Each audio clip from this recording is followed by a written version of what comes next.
right.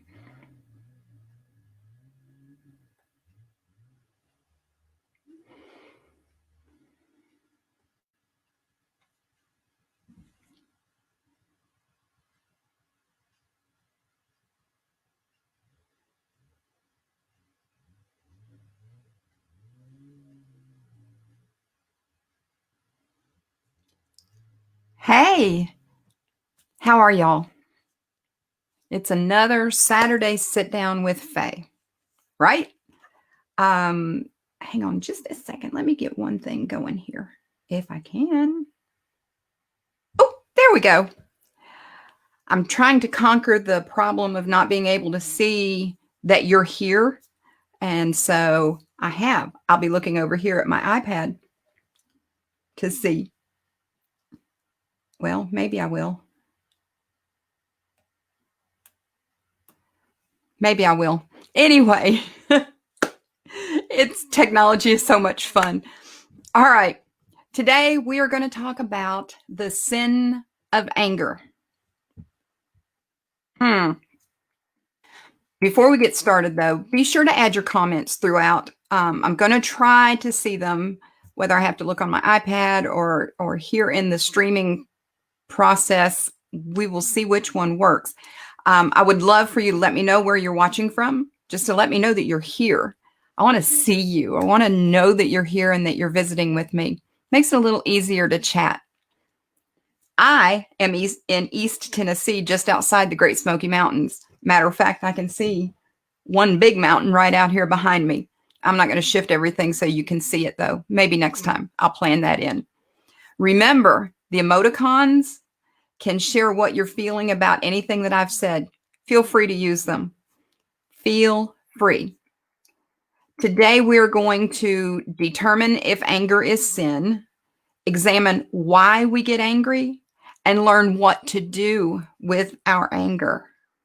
I am your host, Faye Bryant.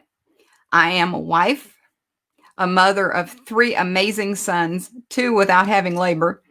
I am the mama of 3 precious gifts. One that won a football game last night, helped win a football game last night. I am the author of 4 books and 1 on the way. I am a truth teller, sometimes sharing from stages. I am a guide and coach toward finding your purpose and balance in life and business. And here's what we're going to cover today. Once again, is anger a sin? Why do we get angry? What do we do with our anger? Let's address the first point. First of all, is anger a sin? Let's look in the Bible. Seems like an awesome place to start. The Lord was very angry with them and he departed. This is in Numbers 12:9. We are looking at where the Lord was, let me get this thing going here.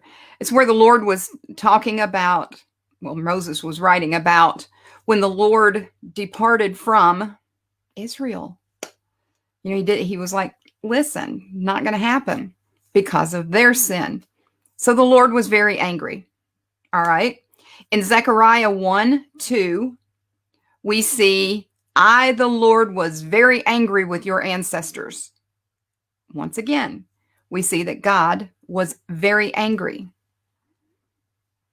And then in Ephesians 4:26, Paul wrote, and don't let anger control you. Don't let the sun go down while you are still angry. We hear that one a lot when we're talking about in marriage, in particular, to not go to bed angry at each other. Well, the thing is that's not confined to marriage. That's any time that you have felt anger. Anytime that you've experienced anger, don't let the sun go down on your anger not being rectified. See, because it's just like, and it'll tie in with unforgiveness. If we don't deal with our anger does not hurt anybody else. It hurts us. Kind of hard to comprehend, but this is where we're leading to. So here, let's break those down just a little bit. We know that God does not sin because we know that he was angry. And truly, those 3 verses are just a few of over 1,000 that talk about being angry. And a good number of those were about God being angry. And then we're told not to let anger control us. All right, it seems that we can have anger. Kind of seems like we're built that way. Weren't we made in God's image? If we're made in God's image, the emotions that he feels are going to be the things that we feel. The difference is what we do with them and what we have the authority to do with them. All right. So we can have that anger, but we can't let it reign in our lives. Who knows an angry person? Does anyone know a person that just is angry all the time? Let me know. Maybe it's you. Anyone? Anyone? Bueller? Okay. To be honest, I have never watched that movie. I know it's a shame, but I have never watched the Ferris Bueller movie. But I can still say that phrase. Okay. If we, by seeing somebody, that's just an angry person that has that bitterness still living in them, we get a sight, we can get a vision of what retaining that anger and not dealing with it does to a person. I mean, if you know someone who's holding that, who's harboring anger, even if it's you, how is that affecting their everyday life? How is that making them seem to other people? Do they ever seem happy? Or does it seem like when they come into a moment of happiness, it's suddenly swept away because the anger jumps back in? See, I think, and I believe that there are verses that support it, though I didn't pull them up this time, that when we let anger boil in us, or, it starts out at a simmer, and we let that just continue, and we don't handle it, we don't deal with it, that it will boil up, and the enemy of our souls, the one who comes to steal, kill, and destroy us, has an opportunity. Yes, Scripture does back this up. He has an opportunity to get a little nick in there to where he can pull and he can tug and he can cause us to think things and to feel things that aren't true. We have to get rid of the anger in the right way so that we can think God's thoughts and we can do the things that honor and bless him and not follow the other one. Okay, let's see what's next. Why? Why do we get angry? Why? There are as many reasons as there are people, truly. But I'm thinking that we can kind of boil those down into 3 categories, and then with a miscellaneous after it. We get angry because of betrayal. When someone has lied to us or told lies about us or about the people that we care about, we get angry, right?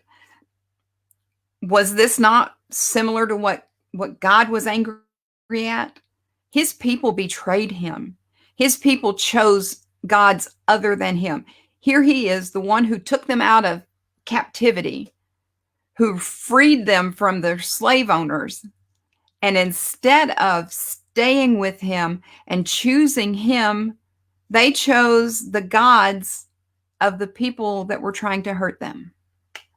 It makes no sense. It makes no sense. And that is where God got angry. He got angry at their betrayal. He called it adultery. Okay? So that's one reason we get angry, is because of betrayal. We also get angry because of an attack. When someone verbally or physically attacks us or threatens an attack on us or the people that we care about, we get angry. We get mad. And let me tell you, mamas, y'all know this. If somebody comes after me, I can handle you. I can deal with you. But when you come after one of my kids or one of my family, the fight is on, right? I mean, is that not how we are? We're like mama bears. We're not going to bother you until you come after one of our people, one of our littles. Yeah. And God was the same way. Do you realize this? I've been reading a lot in the Old Testament lately. When people came against Israel, God punished them. Do you realize that there were two peoples who, when Israel was coming to the Holy Land, when they were coming to the land that God had given them, they refused to let them pass through their land. It was like, I don't know if they thought they were going to be like the swarming locusts. They didn't realize that these people were using money to buy products and all. But anyway, these two nations refused to let Israel come through their land. So they had to go around, and that didn't surprise God. He knew it was all going to happen. But because these two nations refused to help Israel, they were both cursed by God, both cursed. And it wasn't a pretty one. And I'm not going to get into all that, but here's the thing. When somebody attacks us, we feel anger. When somebody attacks our children or our people, the ones who are ours, we get angry. Sure we do. And it's not unlike what God got angry at when people attacked his children. And then another category. This is a huge one that we deal with, I promise, every single day. We get angry because of frustration. Yeah, we have our plans and nothing goes right. Everybody comes against them and changes them, and we're frustrated. And then we get angry and we say things we shouldn't. Or we've left early enough to be able to get to where we're going on time, maybe even a few minutes early. And then we get on the road and there is this person who thinks that the speed limit is 20 miles an hour. Hello? Anybody feel me there? Whoo, that's frustrating. That is frustrating. But we have to learn how to deal with it. When we get frustrated, and this is where we've got to be careful with this, okay? We get frustrated when we don't get what we want. I talked last week about we want what we want when we want it. We want what we want and we want it now. We have to be careful that that's not what we let drive us. That's not what we let feed our anger. Because see, we need to want what we want if it's God's will in his time. There's a difference there, right? And so that means that we don't get frustrated when we don't get that thing that we want. Okay, y'all, I'm preaching to the choir or to the speaker. That's my place, is I will get frustrated over things that just don't go my way. I'm going to have to work on that. God knows it. We talk about that all the time. If he could give a thump, I would have knots on my head. Okay. See, any of these, the betrayal, the attack, or the frustration, any of these lead to anger. That's how we were designed. We are born with the innate sense, the innate reasoning to protect ourselves and our people.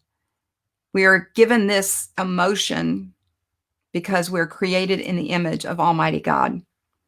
Here's the thing. We choose anger as a response to a situation or a circumstance. The car driving at 20 miles an hour when it should be driving at least 45. We can get angry at that. We can make all kinds of hand signals at them. We can honk our horn. We can tailgate. We can choose all kinds of things, all kinds of reactions. But if we would stop and think, there might be a reason. I asked somebody one time to explain to me what paradigm shift means. And I'm not sure I still understand it, but he told me a great story to help, and this will help illustrate this. There's this time where this businessman is on the bus headed into work. And on the bus is this woman, and all she's doing is just sitting there with her head hung low while her 3 kids just destroy and annoy everybody. They're over there chattering to him when he wants to handle, some business things while he's riding the bus. And they're just so annoying. And he's just thinking, why will she not take care of these kids? Why will she not rule them in? Why is this going on? And he's getting angrier and angrier by the moment. And he turns around and he looks at her and he says, ma'am, your children. And she lifted her head and tears were streaming down her face. And she was like, oh, I am so sorry. She said, they have been cooped up at the hospital all night. Their father died just about an hour ago. And we're headed home for the first time since that happened. Anger melts away in the face of truth, does it not? Sometimes. That would be the paradigm shift, is that what we thought was isn't, so we shift to what is. And then we can feel compassion for that person. I don't know why somebody is driving 20 miles an hour on the road. It could be something similar. It could be that they're headed home after experiencing an evening like that. It could be that they just got bad news. It could be that they're frightened on the road. There could be all kinds of reasons. There could be some reason why, another traffic thing, why somebody's zipping in and out of traffic, almost taking off fenders as they go, right? Why are they doing that? Could be they're trying to get to the hospital before somebody dies. Could be that a parent fell at their home. I've done that before. There are all kinds of things. The betrayal, I don't know how that one could be. Could be a shift because I haven't experienced that kind of shift. But we can take the time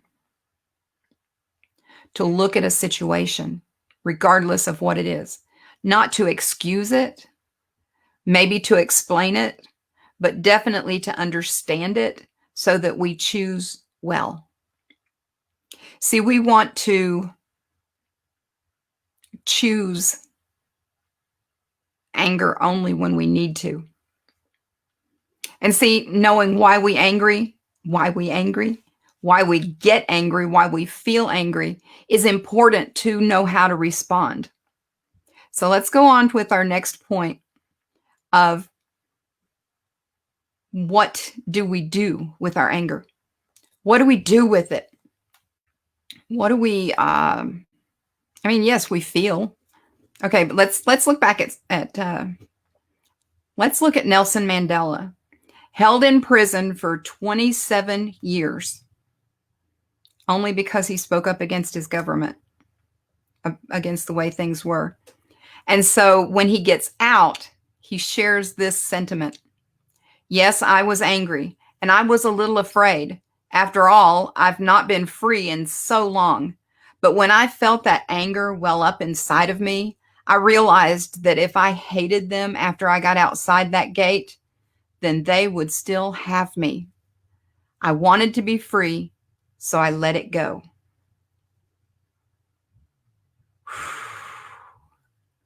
That's so deep, y'all. That is so deep. Let me go through these other scriptures. James 1:19 says, understand this, my dear brothers and sisters. You must all be quick to listen, slow to speak, and slow to get angry. And if you'll look, those very words were spoken about God back in the Old Testament, saying that he is quick to listen, slow to speak, and slow to get angry. If we want to grow in our Christ likeness, if we want to grow in maturity, this is what we need to do. And again, where Paul said, don't sin by letting anger control you. Don't let the sun go down while you're still angry. This is what we need to do. We need to be, we have to be cognizant of what we're doing and saying and feeling and not just let it happen. We don't get a pass when we just let it happen. Because here's what James says also in the next verse in 120. Human anger does not produce the righteousness God desires. Ooh. See, when he would get angry and he responded, that was with a righteousness that we don't get on our own.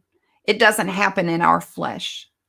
The only way that we have that kind of righteousness is when we let the Holy Spirit guide how we respond and how we choose our reactions and our responses to what's going on.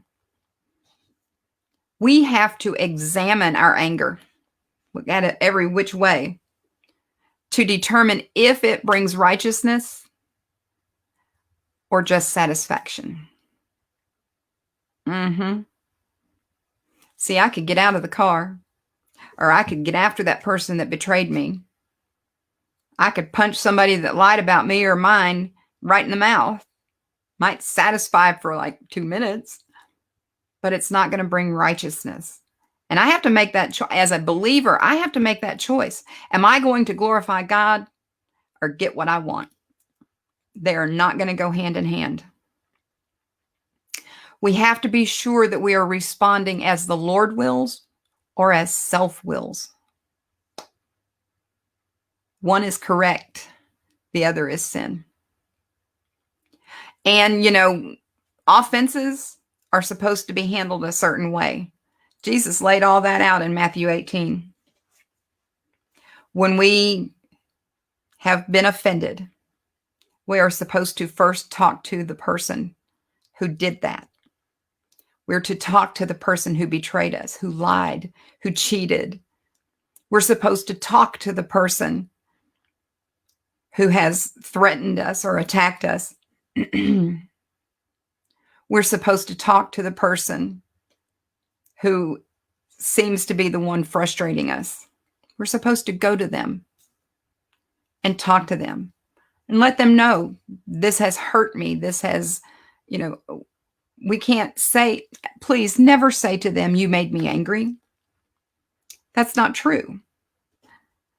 Nobody can make you angry unless you are letting them control you.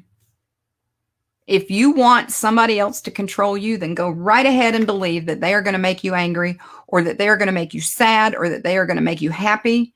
You are letting that person or those people control you. All right? When you allow somebody else to be responsible for your feelings, it's a bad place to be, y'all. It really is. We need to reel that in. And we need to decide that my response, happiness, anger, fear, whatever, any of those responses are ours to own. Because, situations are going to happen. Situations are going to come at us, sometimes at warp speed. But the truth is, we get to respond. We get to respond, and that we have to be responsible for how we respond. So we talk to the person and we let them know this was something that was said that I feel was a lie. This was the actual truth, and this is what you said. That wasn't right. Talk with the person and try to deal with it. If they refuse to deal with you on it, then you're supposed to, now this is if they're a believer. Okay, this is a qualification. We're talking about within the church. And if they respond and work with you, then great, we're done. we're done. But if that person is like, go away, I don't even want to hear you, then you get somebody else to go with you and you talk it over because it has escalated. And we talk to that person with the witnesses around us. They don't get a say in it. They're just there to hear, to validate what's going on between you. And you try again to offer forgiveness, to allow that person the opportunity to apologize. And then if they don't, then you go before the church. This is a plan that's lined out by God, and it is absolutely not with the intent to cause them grief or to cause them harm. It's not meant to ruin their reputation. It's not meant to destroy them in any way, not to give condemnation. The fact is if this person has done something, then they are in sin. And if they are in sin, then they are separated from God. Go back and watch last week's video. And if they are in that situation, they need to be restored to God. And that's, even though you're doing it because you felt this offense, your purpose must be to restore that person first to God and second to your relationship. Whew, that's hard. Sometimes that's really hard.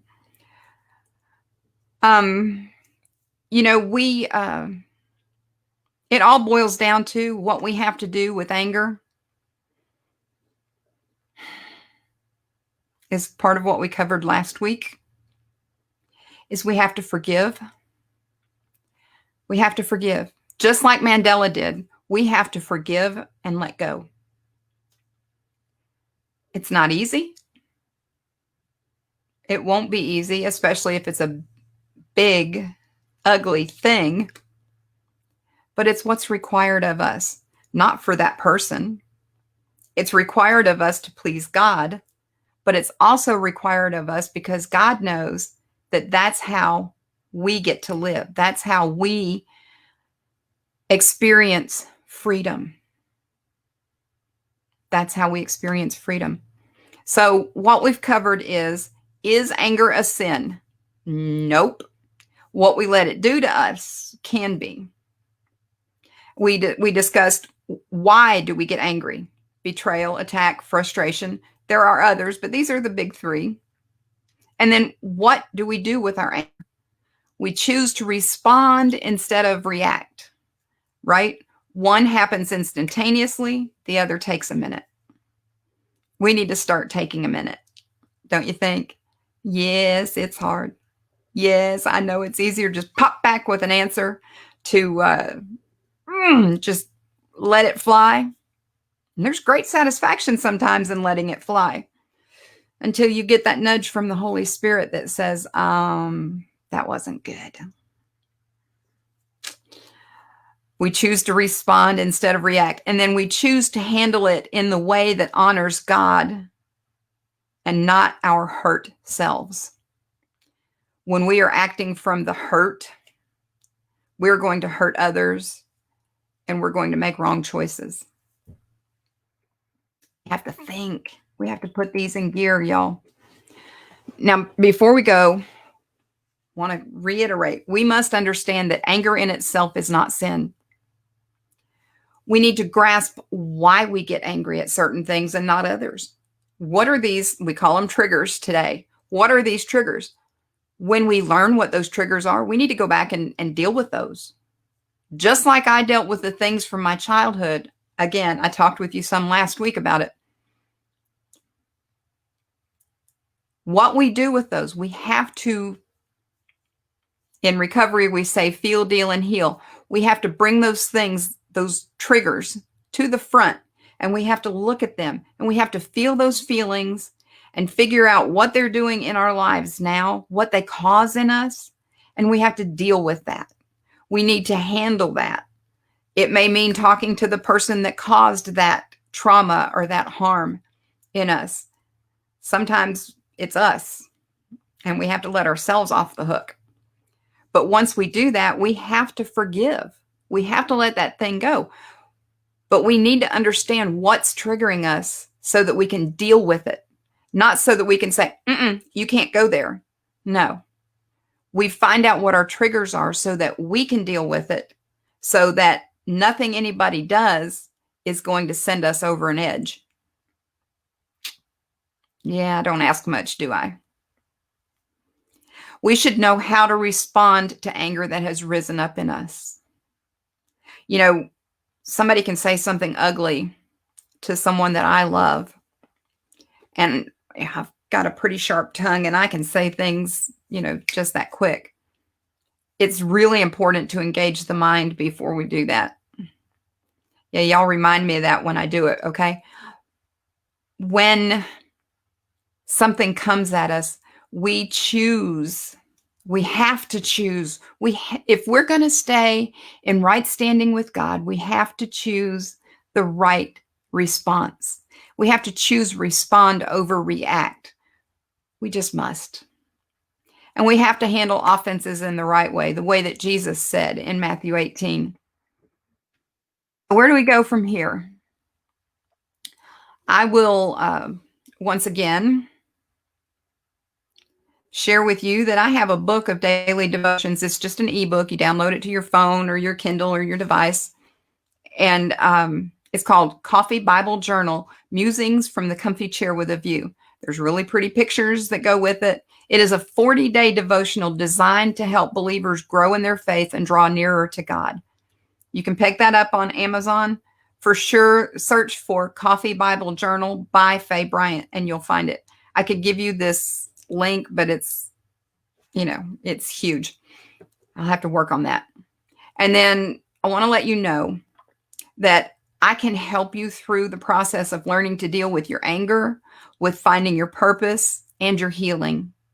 You can set up a free 30-minute consultation at faybryant.com/coach.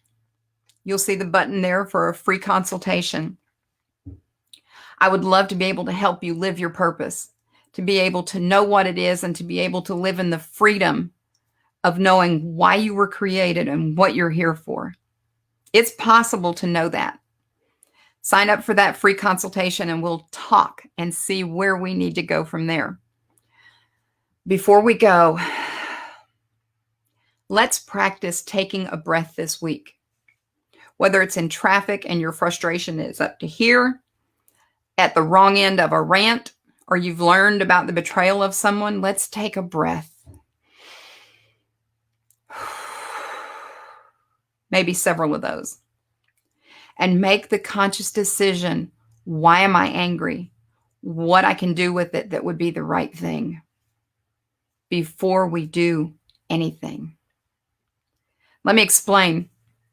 There was one point where I was in a heated discussion with a person, and I literally excused myself from them. That person was like, well, you're just going to run from this. And I said, no, I am angry and I'm about to say things that I don't need to say. So I need to take about 5 minutes to cool down and then I will be right back. Just excuse me for 5 minutes. And I was looking at the time. And let me tell you, I went and got in a private place all alone and I cried and I was mad. I was very angry. And I got on my knees and I prayed for that person. And I prayed for myself. I was like, God, I don't want to say the things that are going to hurt or destroy. I don't want to go there. I want my words to be pleasing to you. And so after that 5 minutes, and I went back to that person, it was in a way that we were both able to talk to one another. Just that 5 minutes of de-escalation and prayer made the rest of the conversation pleasant, even though it wasn't pleasing. We were dealing with some tough stuff. But it's possible. And that's where we have to respond. When we feel that anger boiling up in us and about to overflow, we need to just say, whoa, wait a minute, give me 5. Give me 5. I'll be right back. Let's take a breath this week. Now, be sure I hope you know, you can catch up my daily devotion. I can talk. I can. You can catch my daily devotions on Facebook, Instagram, and on YouTube. Let me just pop that up there for you. There's the YouTube channel. Did I tell y'all my grandkids think it's amazing that Mama has a YouTube channel? Yeah, they think I'm kind of cool, and I like that. Anyway, I'm Faye Bryant. Until next week, take a breath. Live in love. Follow the Lord. Bye.